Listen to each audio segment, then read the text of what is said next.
dragonflies the size of hawks, centipedes larger than humans, a strange menagerie of giant insects and amphibians reigned over the Earth 300 million years ago.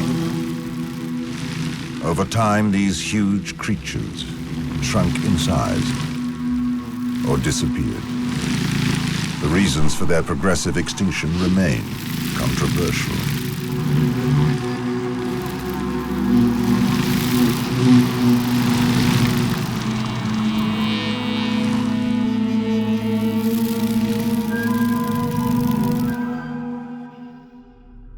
$358 million years ago, the continents came together to form the supercontinent, Pangaea. This was the beginning of the Carboniferous period. Oxygen levels in the air were much higher back then, 35% compared to today's 21%. For the first time on Earth, giant trees stored carbon dioxide and released oxygen in abundance. Human beings would not have survived in this high oxygen atmosphere. But for some swamp dwellers, it was ideal. Like Arthropleura, measuring up to 10 feet. This long-lost cousin of the centipedes was a herbivore. Or Meganoia, with a wingspan up to 25 inches, this member of the dragonfly family is the largest known flying insect ever discovered, a tireless predator. It had no airborne competitors at the time, since birds and flying reptiles didn't exist yet.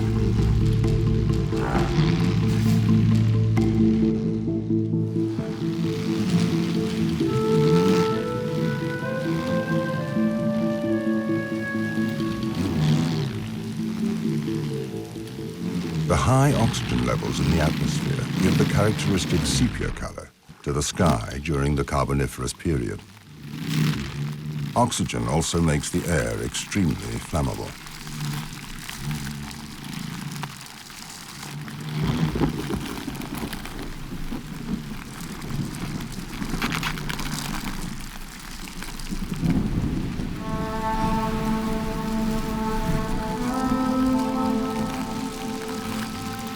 Such a hostile world is hard for us to imagine. Lightning storms could set aflame the immense forests and their inhabitants.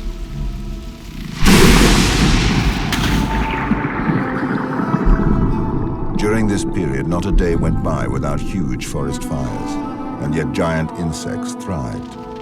Later, when fires became less frequent, these astonishing creatures simply disappeared. Scientists are trying to determine what caused their extinction.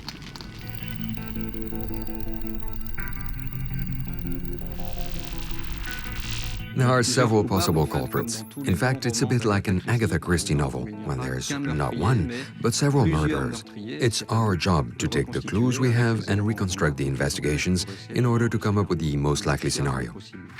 While we've known about giant insects since the 19th century, paleontologists did not understand why they had disappeared. For a long time, a change in the composition of the atmosphere was the only explanation. But at the beginning of the 21st century, the discovery of fantastic fossil insects and their predators opened up new possibilities. While that's a wonderful hypothesis, and assuredly something was preying upon these giant insects, we don't have great evidence for it. Around the world, American, European, and Chinese scientists confront the old theories using new fossil discoveries unearthed by groundbreaking technology to try and explain why these giants became extinct.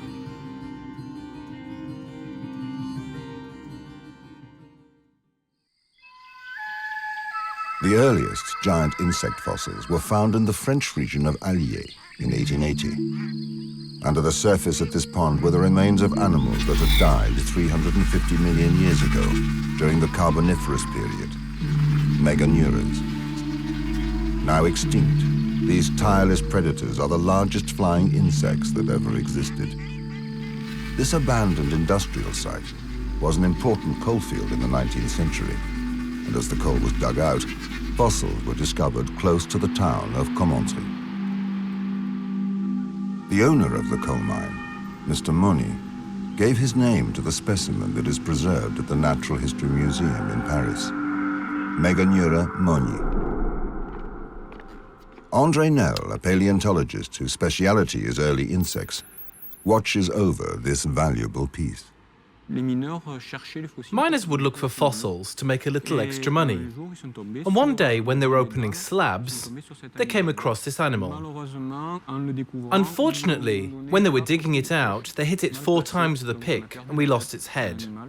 They were the super predators of the time, predators of other insects that were also very big. These large-sized fossils are quite exceptional.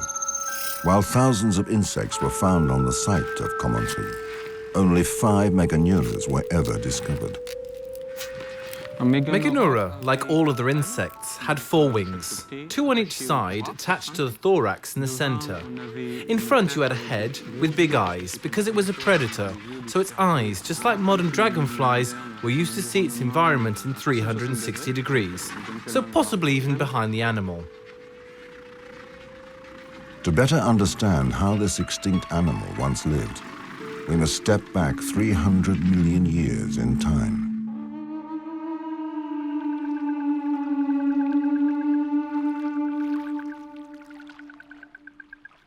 This is what the French region of Allier would have looked like then. A giant swamp scattered with cypresses.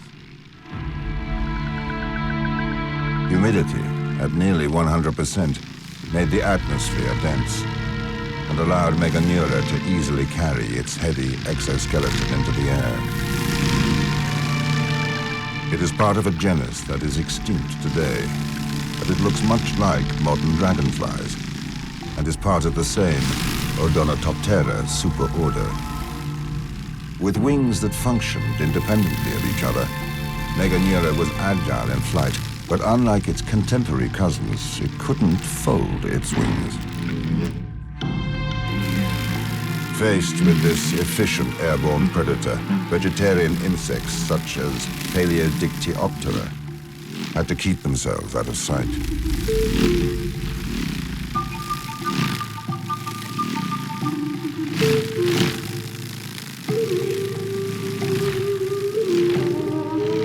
By comparing its anatomy to modern dragonflies, we can guess at Meganeura's main physical characteristics. 1, it could fly over 40 miles per hour. 2, it was a sight predator. Its head was independent from the rest of its exoskeleton, so it could keep it still while flying and focus on its prey. 3, it had a huge appetite. It could eat its own weight in food every 30 minutes. To catch all this food, Meganeura had an array of attributes identified in fossils. But what might explain its giant size?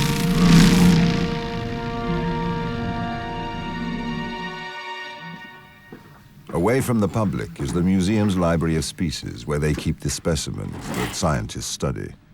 Here we find Meganeuras and their prey, both reaching impressive sizes.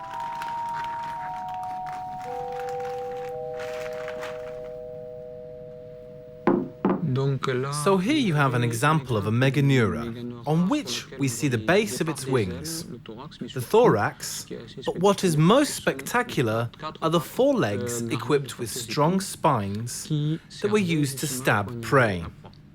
But the Meganeura's prey were also large-sized insects, like the Paleodictyoptera.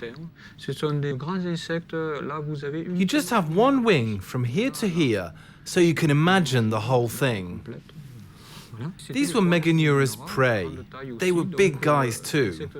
Big insects to escape big predators. So in this case, we have an arms race between predators and prey.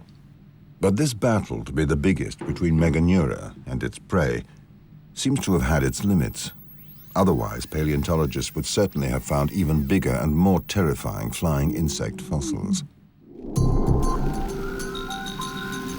Most of Meganeura's day was spent looking for food, since its metabolism required a lot of energy. According to scientists, the huge size of insects during the Carboniferous period was possible because of the high levels of oxygen in the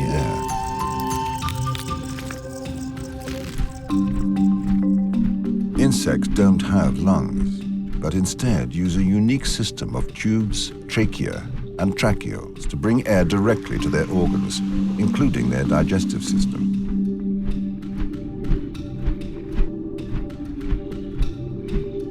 The downside to this system is it lacks efficiency.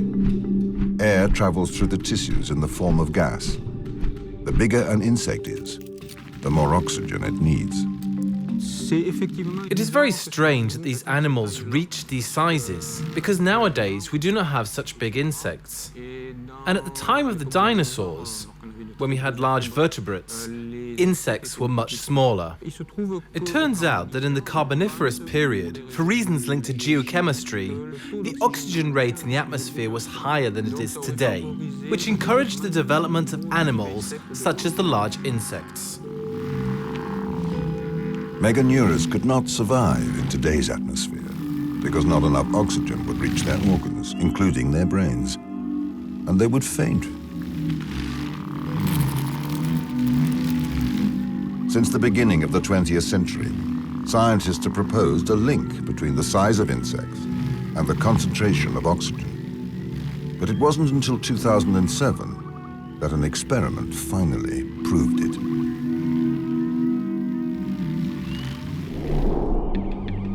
In the Chicago suburbs, the Argonne National Laboratory houses the United States' most powerful synchrotron, a scanner that generates the brightest X-ray beams in the Northern Hemisphere.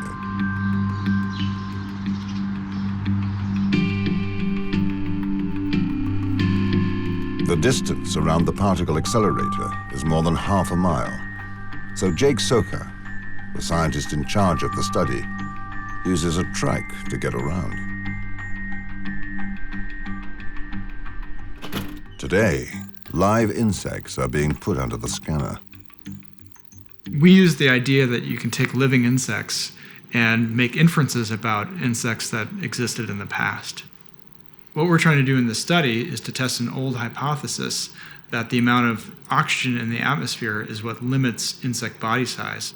So the idea with this hypothesis is that when you have more oxygen, your insects can get larger, and when you have less oxygen, insects will get smaller in response. But no one had really ever tested this hypothesis before.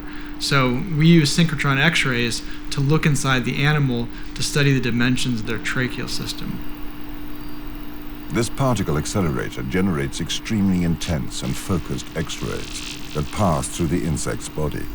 Our purpose is to see the tracheal system in action, and some of the tracheal tubes are really small, and we want to see it in the living animal. So this is really the only technique where we can do all of those things.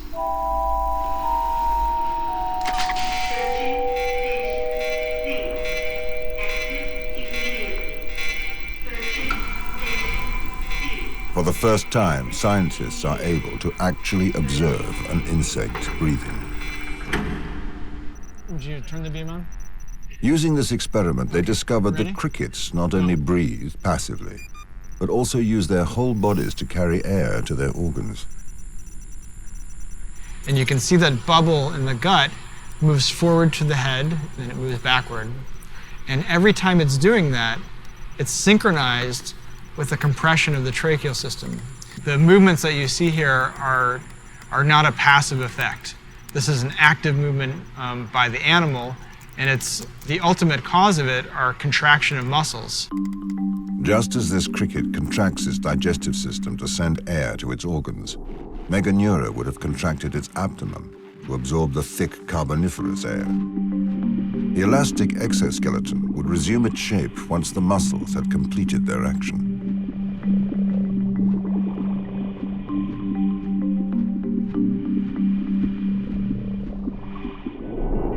But beyond the discovery of this internal movement, what interests Jake Soka is the space occupied by the respiratory system within the insects' bodies. He has compared beetles of different sizes to study the link between their size and that of their respiratory system. And what we found is that the tracheal tubes take up a larger fraction of the body as you go from smaller to large than you might expect. So what we think, based on the study, is that if you would make this even larger, so if we would scale this up farther and farther, eventually you reach a limit where you can't stuff more tracheal system inside the animal because you have to have other things like muscles and gut and nervous tissue, fat bodies, things like that, that are all important for the physiology of the animal. You can't just have one big tracheal system. The higher oxygen concentration of the Carboniferous period meant that insects required fewer respiratory tubes and could therefore grow to a larger size. But with the modification of the atmosphere, the giant insects had to reduce their size over millions of years of evolution. And not all of them survived these changes. 290 million years ago, during the Permian period, oxygen levels decreased from 35% to 23%, close to today's level. Pangaea had already formed a supercontinent extending from one pole to the other. Surrounded by a single ocean, it was subject to extreme climatic conditions. The heart of the continent suffered drastic temperature changes, and deserts appeared. But at the equator, heavy rainfall allowed the great forests from the Carboniferous era to survive.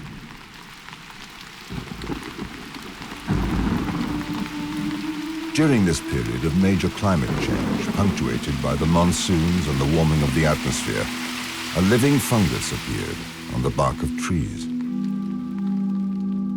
This tiny mushroom uses an enzyme to break down wood.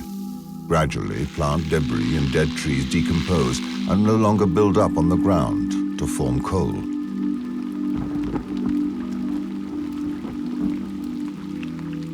The fungus stopped the accumulation of carbon on the ground, and instead it was recycled into the atmosphere. The proportion of oxygen in the air decreased gradually, with major consequences for the environment.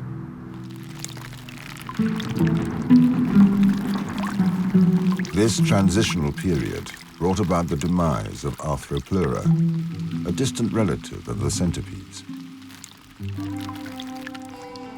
But why did the first giants of the Carboniferous period disappear? Could their lifestyle be responsible? In 1977, Arthropleura fossils were found in Autun, in the heart of the French countryside. The slag heaps surrounding this former mining town are hallmarks of its industrial past. In the local Natural History Museum, tribute is paid to the miners who discovered fossils while they were working. Among them, this impressive set of footprints, the most important ever found in France. They're examined by Sylvain Charbonnier, a specialist in arthropods, the family of invertebrates that includes insects and centipedes. Here you can see a set of tracks. You have two trails that are parallel. This was made by an organism of quite a respectable size, an animal that must have measured around 3 feet long.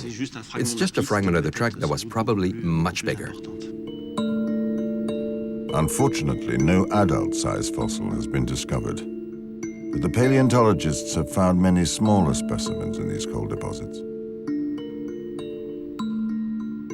You can see here what this little creature looked like. These are juvenile specimens, which are tiny. Here's a complete specimen with its shell that is well preserved. So obviously this organism, as it grows, will produce larger trails when it moves. Arthropleura was rather similar to modern centipedes. It could reach 10 feet in length, and it crawled on the ground or up trees in search of food.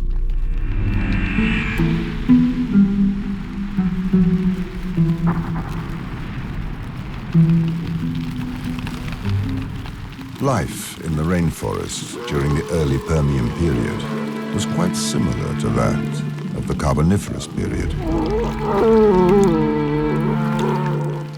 And there was enough oxygen in the atmosphere for Arthropleura to thrive and face unexpected predators such as Eriops. This amphibian locates Arthropleura using cells in its skin that detect vibrations on the tree trunk.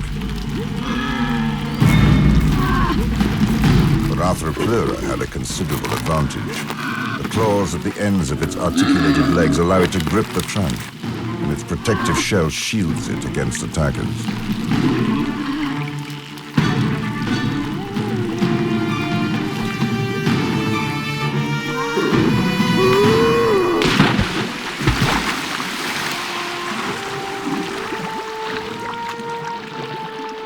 Arthropleura's disappearance may not have been caused by predators, but by decreasing food supplies.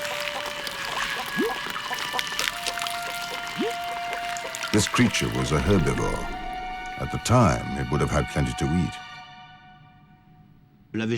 At that time, the vegetation was equatorial or tropical, so it was an extremely lush vegetation with a great variety of plants. These plants are in fact the origin of coal. Arthropleura lived in this forest environment. You also have on the other side trees and leaves that were found in Arthropleura's stomach contents. So it probably fed on these tree branches. Did they eat from trees lying on the ground or did they climb trees? These are hypotheses we will probably never know for sure. These fossilized plants have been so well preserved that they still appear alive. But as they began to disappear, Arthropleura had to adapt. This forest environment will tend to dry out at the end of the Carboniferous. The climate will change, the vegetation will disappear, and Arthropleura will lose its food source, which is probably one reason that explains its extinction. Over a period of 10 million years, the atmosphere and the climate gradually changed, bringing about the demise of Arthropleura. The most recent fossils we have date from about 280 million years ago. Evolution could have retained smaller and more energy-efficient insects. However, in 2009, scientists were surprised to find new Meganeura fossils in the south of France. These specimens, discovered on sites dating from the end of the Permian period, prove that the declining oxygen rate cannot be the sole explanation for the extinction of giant insects. What clues did these unexpected fossils reveal? These deposits are scarce. Scientists know of only about 15 of them in the world, and like here, they've not been all fully excavated.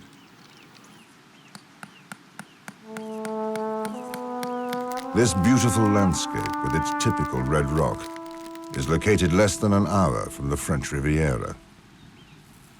This is one of the sites excavated by André Nel.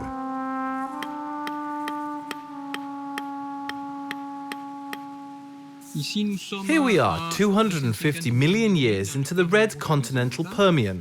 Red Permian because the rocks have become oxidized. The iron is oxidized and has become red.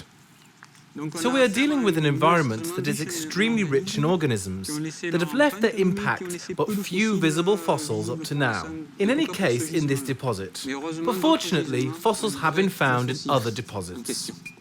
It's in a similar geological layer that insect fossils from the Permian period were discovered in 2009, close to the French city of Montpellier. For a long time, we thought that these giant dragonflies had existed during the Carboniferous period and at the beginning of the Permian, but they no longer existed towards the middle and end of the Permian. But we were surprised to discover dragonflies that were as big as those from the Carboniferous.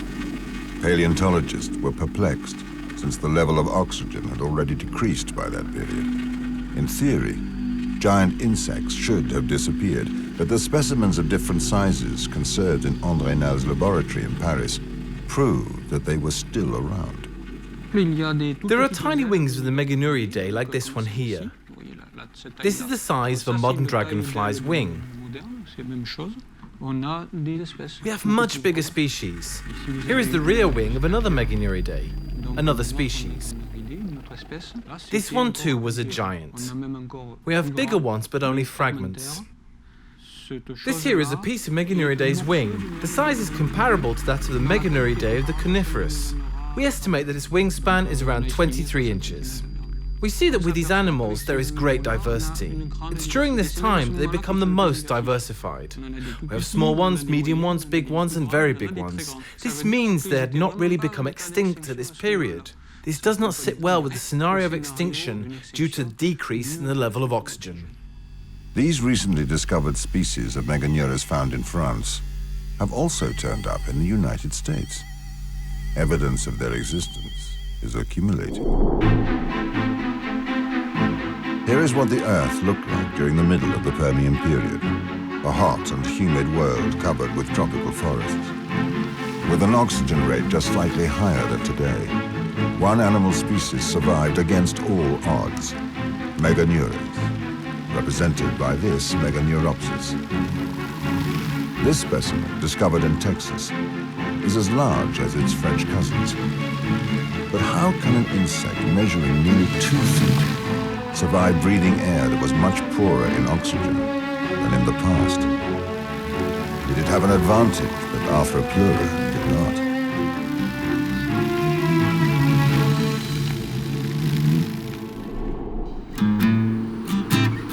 The Meganeuropsis fossil was discovered in 1937 next to Kansas City, in the USA. Professor Michael Engels is a paleoentomologist who has worked at the University of Kansas for the past 20 years. Author of the definitive work on the evolution of the insects, he is also the head of this collection, containing 4.7 million specimens, most of them contemporary insects. These are some of the large insects that occur today, large moths, stick insects, beetles, dragonflies, and damselflies. And while they're pretty impressive in their size, none of them can compare to the giant insects of the past. According to Engels, one asset which might have enabled Meganeurus to survive during the Permian period, despite the lower oxygen levels, is the movement of their wings. You would have an easier chance getting a large flying insect than you would a large insect that doesn't fly. Wings are vital not only for the movement of the organism, but as the muscles contract to move the wings up and down, they actually press up against the air sacs and move air through the body. Flight actually confers an advantage to the giant insects in the fact that the actual movement of the flight muscles helps to support the metabolically active tissue within them by getting oxygen into an area where a wingless insect or other arthropod would not be able to.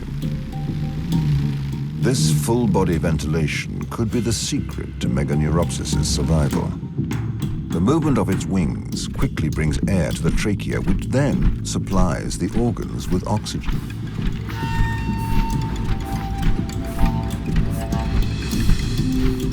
While the ground-dwelling giants of the Carboniferous period disappeared, this advantage would have allowed Meganeurus to continue ruling the skies during the Permian period, remaining at the top of the food chain in the swamps. This Diplocaulus, a now extinct amphibian, has no chance of going unnoticed, betrayed by its need for air. Meganeuropsis sees it as soon as it leaves the water surface, thanks to eyes that are extremely sensitive to movement, shapes, and colors.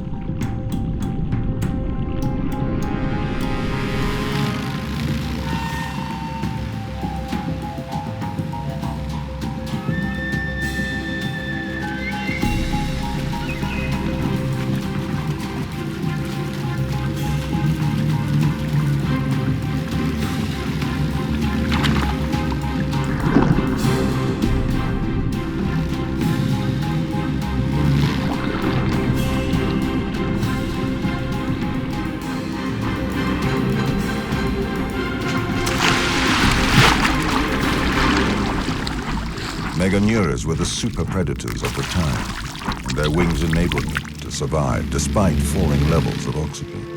So what caused their extinction? No Meganeurid fossils have been discovered from after the Permian period. Today, scientists still don't know exactly when they disappeared, but other large-sized dragonflies survived the next 130 million years. To explain the extinction of these giants, scientists are now contemplating the emergence of new predators. While insects were the only flying creatures during the first part of their history, other animals took to the skies during the later Permian period, between 300 and 250 million years ago, of what was to become, eventually, Europe.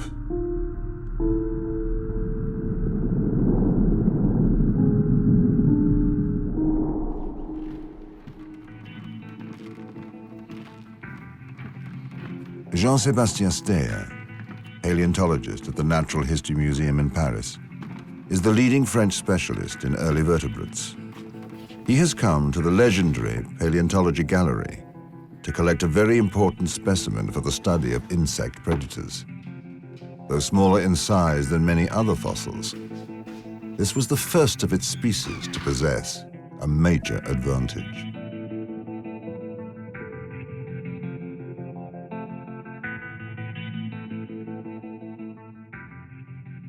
This is the fossil of a gliding reptile that is about 250 million years old and has the strange name of Coelurosauravus. This reptile actually developed gliding flight. The ability to glide allows an animal to catch prey in the air, like the giant insects.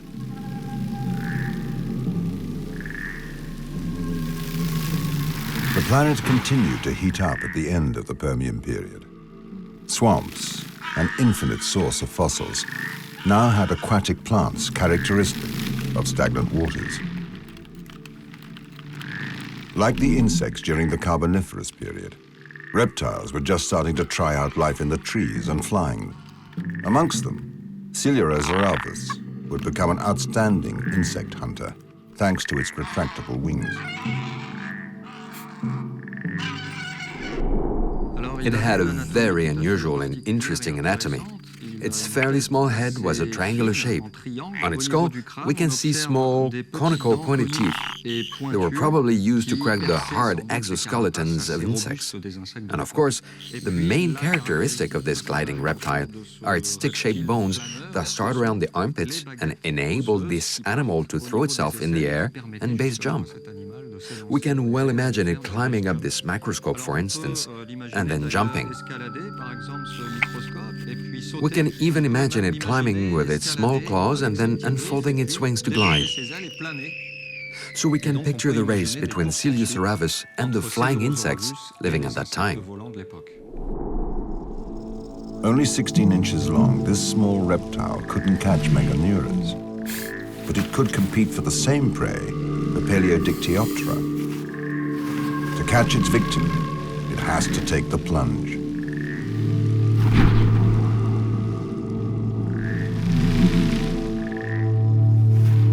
Coelurosauravus can't flap its wings. To catch flying insects, it relies on an element of surprise.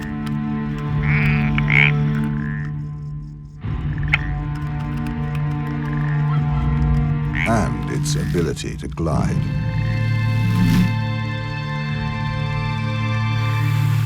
There is no room for error.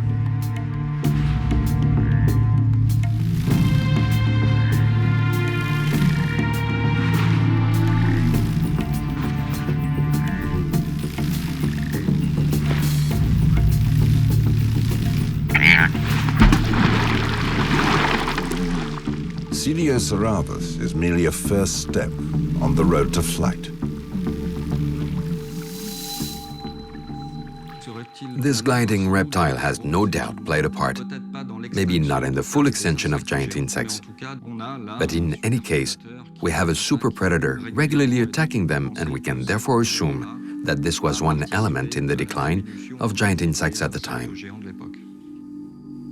If Coelurosauravus was not the only culprit, it was certainly the first to put pressure on giant insects before any others took to the skies. This animal guarding the entrance to the Karlsruhe Museum in Germany is part of the pterosaur family. These flying reptiles appeared 230 million years ago. Today, they are completely extinct, but scientists have discovered around 100 different species. Could they, too, have been a threat to giant insects? Professor Eberhard Frey, or Dino as he is usually known, is a world specialist in pterosaurs. Pterosaurs are flying reptiles, and they are characterized by a flight membrane that extended from the tip of the little finger down to the ankle. The interesting point with these pterosaurs is that they have a size range which is simply unbelievable, from about 20 centimeters wingspan up to 14 meters wingspan, which is unique. Yet according to scientists, very few of these pterosaurs were insect eaters. The only insectivores were part of the Anuognathus family, among the smallest pterosaurs. We cannot imagine really that they hunted the big insects, but probably they chased the small ones which are not seen in the fossil record. The big insects, however, also chased small insects, so they probably conquered about the same prey. All the other pterosaurs from that time we know likely fed on something else and thus did not make any concurrence to the big insects, and probably this is one of the reasons why they persisted such a long time. 230 million years ago, during the Triassic period, pterosaurs spread around Europe, but also to what is now South America and Asia. For the first time in the history of life on Earth, a family of vertebrates learned to master not just gliding, but flapping flight. Like Anuognathus, discovered in Germany, its Asian cousin, Bertrand, is a flying reptile, nocturnal, insect-eating, and fast. With its flat skull and big eyes, Bertrand occupies the same ecological niche as modern-day owls. But the comparison with birds of prey stops there.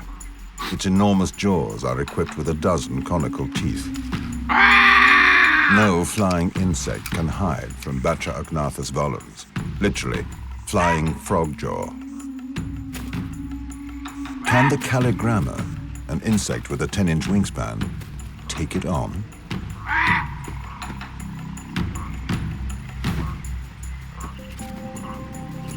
An experiment carried out in Germany puts the theory to the test.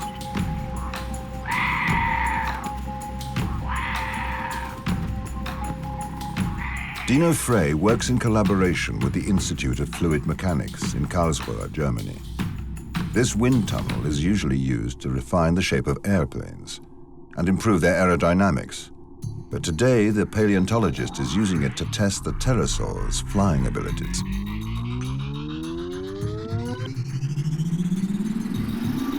A resin and carbon fiber model of Anuognathus is placed in the wind tunnel. We are at the beginning of our studies, but what we learned so far is that pterosaurs likely were extremely slow flyers. Yeah? So they could cope with wind speeds around 40 kilometers per hour or less. That probably these guys needed to flap their wings to stay in the air, and that they were not very good gliders. But flapping wings also means that they were, as active flyers, much more maneuverable. And this is again interesting when they started to chase insects on the wing.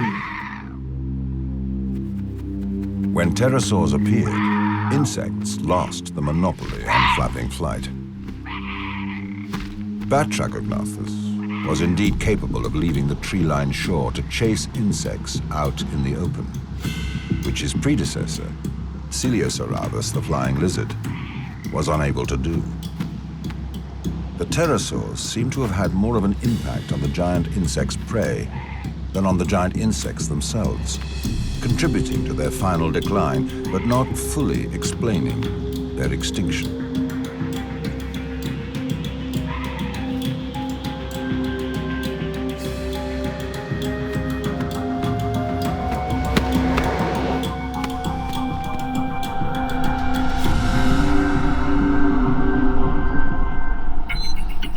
On the other side of the Atlantic, one American researcher suggested other culprits in a study published in August 2012. This paleontologist specializes in the extinction that occurred at the end of the Permian period, 250 million years ago. More at home in front of a computer than wielding a trowel in the field, Matthew Clapham is a database devotee. It took him a year and a half to collect the information needed to publish his survey on the decline of giant insects. He has undertaken a mammoth task, gathering the sizes of all fossil wings since the first scientific publications. We compiled this very large database with nearly 10,000 insect species by simply getting published papers where paleontologists had found insect fossils and described them and given them a name. Clapham discovered that during the first part of their history, insect size changed with the level of oxygen in the atmosphere. As oxygen declined, they diminished in size, and as it rose, their size increased. So this pattern holds for the first 200 million years or so of insect history. But then beginning in the late part of the Jurassic period, around 150 million years ago, you can see insects are become smaller, even though atmospheric oxygen is going up at this time. And this coincides quite closely with the evolution of Archaeopteryx, the first bird. The ancient ancestors of the birds first appeared during the Jurassic period, 160 million years ago. The oldest fossils come from China. At that time, forests of giant conifers offered a fantastic launch pad to conquer the sky. An ecological niche that was quickly seized by a new generation of creatures learning to fly. Small dinosaurs, like this Anchiornis, had feathers on their arms and legs and used them as wings. The claws on their wings enabled them to gain altitude and get good vantage points. Insects, like this Duracimbroflebia, had to hide in the trees to survive. As soon as it takes off, it becomes visible and is hunted down by Anchiornis. While only a few pterosaurs, like Anurognathes, ate insects, all bird ancestors did. Increasingly skilled at flying, they would become fierce insect predators. In the Cretaceous period, when these first birds are evolving, there would have been increased predation pressure on these large insects in particular, as they were less maneuverable than the smaller insects. In addition to this increased predation, there was likely competition between birds and insects, especially these large predatory insects, for the same food sources. And so both of those factors likely led to a decrease in insect size. This competition between birds and insects still happens today. Just like flying lizards and pterosaurs, birds would have had an influence on the size of insects.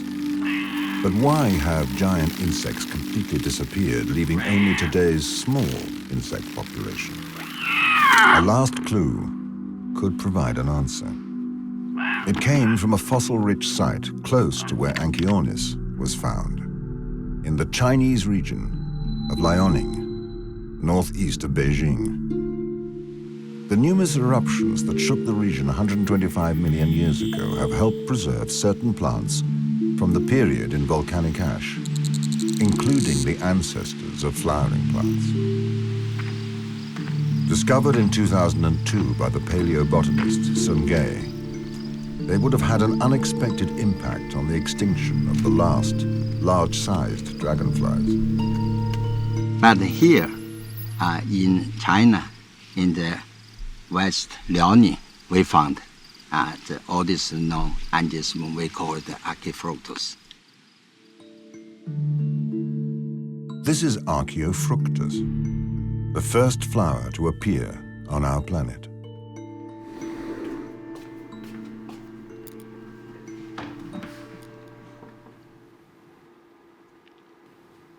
On this fossil, seen through a microscope, we can distinguish the male organs, the stamens that contain the pollen, and the pistil, the female organ. These characteristics allow Sun Gay to confirm that this fossil belongs to the angiosperms. a family of plants whose seeds are enclosed inside a fruit, unlike conifers. According to the paleobotanist, these plants were aquatic and grew on lake shores. But what does the appearance of the first flowering plants have to do with the extinction of large carnivorous insects? André Nel believes these two events are linked.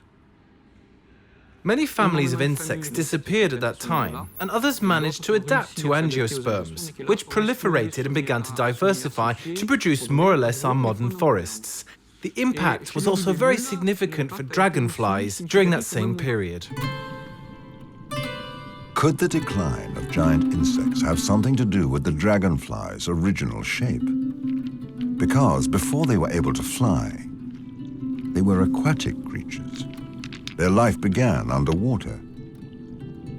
For the first few years, they existed as larvae. And just like their cousins, the mayflies, they fed on other aquatic insect larvae.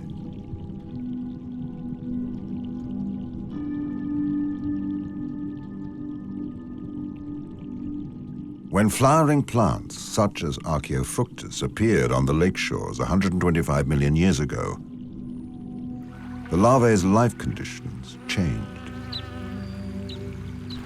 The plants took root in shallow waters, but then opened their flowers in the air. When they withered, their petals and leaves floated on the surface before sinking to the bottom. This material is digested by the microorganisms present in the water, but to do this, the organisms use the oxygen contained in the water, leaving little oxygen available for the dragonfly larvae. These dragonflies may have disappeared at that time because their larvae could not adapt to this change in the aquatic ecosystem, and they were replaced by other dragonflies. The emergence of flowering plants completely modified the lake's ecosystem and would have led to the extinction of the last large-sized insects which had gradually declined since the Carboniferous.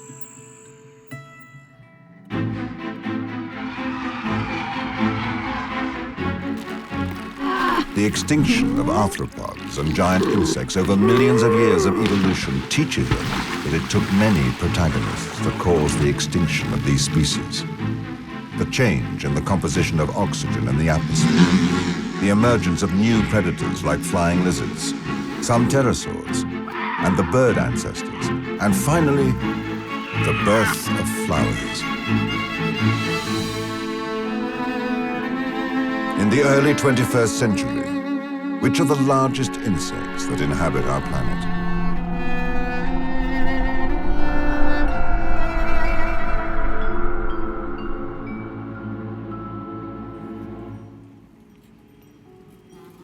Today, insects can reach the size of a hand, but very few are bigger than this Chinese cricket. For we are at the dawn of a new phase of extinction, caused by humans, since the onset of the Industrial Revolution. The large insects live mostly in tropical or intertropical climates. They are in danger since their habitat is at risk. If the forest in which the giant stick insect lives is in danger, the giant butterfly will of course disappear. I certainly hope that we will continue to see them, but certainly with the rate of habitat destruction that's going on throughout the world, particularly in the tropical environments where many of these species occur, it is very likely that a lot of them will be lost, just like the giant insects.